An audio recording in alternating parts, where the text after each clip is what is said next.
In the north of Moravia, in the Czech Republic not far from the town of Opava, there was a small village called Bohučovice.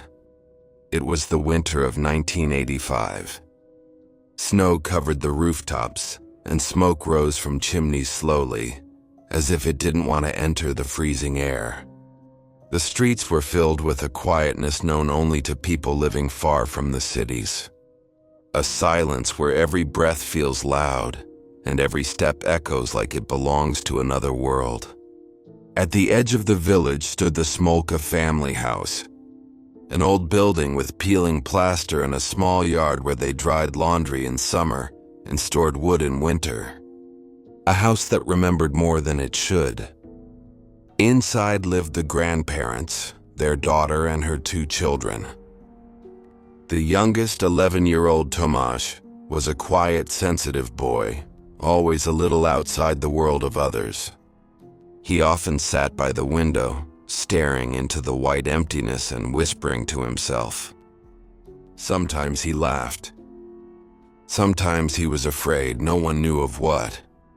His grandfather used to say the house had something extra. Something you don't feel with your eyes, but in your chest. "It feels heavy in here," he would say while tending the stove when the smoke refused to rise. He never took it seriously, and yet he was right. On Friday, the 13th of December, everything changed. It was a calm morning. Everyone was at home. Grandma mixing dough, Grandpa cutting firewood, their mother preparing breakfast. Tomáš was drawing, just lines, an empty table, a window, 2 round marks on the glass. No one noticed. Shortly after 9, the first bang shook the floor. The dog outside began to howl. Everyone ran to the kitchen. On the wall between the window and the corner were 2 perfectly round holes deep to the brick. The plaster around them was still smoking. "That's strange," Grandpa said and reached inside. The plaster was burning hot but not blackened, only deep brown like scorched paper. "Something passed through here," he whispered. Moments later, the glass cracked. 2 tiny holes appeared, aligned perfectly with the ones on the wall, as if an invisible beam had gone straight through the house. The air thickened, heavy and metallic. Grandma opened the window, but the cold outside was weaker than the chill left inside. Then the wallpaper began to peel, long strips curling and twisting with a soft rustling like breathing. "This isn't normal," Grandpa said. Tomáš stood in the corner, gripping his hand. "Grandpa, it's coming from inside." That night, no one slept. The house was breathing. Footsteps in the attic, whispers from corners, quiet cracking repeating like a heartbeat. Grandpa climbed the ladder, but the attic was empty. Only cold and dust. On Monday, the 16th of December, shortly after 10, the plaster exploded beneath the electrical outlet. Chunks of plaster hit the floor, the window shattered, and the chandelier swung so hard it touched the ceiling. A rattling came from the pantry. Glasses fell, the cupboard flew open, and glass shattered across the floor like rain. Tomáš screamed, and his mother pulled him close, but the table began to rise. Slowly, heavily, as if lifted by invisible hands. Then everything went silent. The silence was worse than the blow. Grandpa sat at the table with his head in his hands. Mother cried, and Grandma whispered a prayer she had forgotten long ago. From that day, people began coming. Neighbors, onlookers, officials. Later, men from the city, quiet, long coats, notebooks. Everyone wanted an answer. No one found one.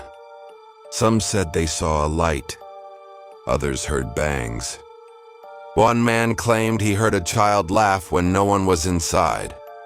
After Christmas, the house went quiet for a while. The family hoped it was over. But on the 6th of January, shortly after noon, a fire started. Not in the stove. The table was burning. Flames shot out from inside the wood without a spark or source. The couch caught fire, and in the pantry, a jar burst into flames. Firefighters arrived but found nothing. This doesn't make sense, The commander said. The fire died on its own. Only the smell lingered. By then, the case reached Opava. Men from state security arrived, meant to explain and hide it. They searched the house, spoke to the family, and pointed at Tomasz. That child? One said. He must be the cause. Tomasz was taken away to a psychiatric hospital in Olomouc. Oh, goodbye. No explanation. They locked him in a cold room where time didn't exist. The head doctor told him, Say you did it, and it will all be over. Tomasz stayed silent. But after days without food or sleep, he signed. He confessed, said he caused everything, though it was impossible. He was released, but he came home different. He didn't smile. He didn't speak. Sometimes after dark, he stood by the window looking out. Sometimes he smiled. Other times he whispered, They will come back. The family tried to forget, but at night the same sounds returned. Soft cracking, whispering, footsteps. The house seemed to breathe. In 1997, the investigation file was destroyed. Only a few records survived, kept by a local chronicler. When asked what he believed, he answered quietly, I was there. And something was there too. Something not human. The house still stands today. New facade, new windows, new fence. But people nearby say that in winter, when the cold deepens, they hear faint cracking from its walls. Not loud, just enough to sound like breathing. And if you stop while walking past, you feel a chill that doesn't belong to winter. As if the house were looking back. Some swear they've seen a figure in the windows. Others say it was just a reflection. Those who looked for a few seconds longer say the reflection moved. Slowly. And the look in its eyes was not human. If you enjoyed this story, leave a like and subscribe so you don't miss any future videos from our channel, Foggy Truth.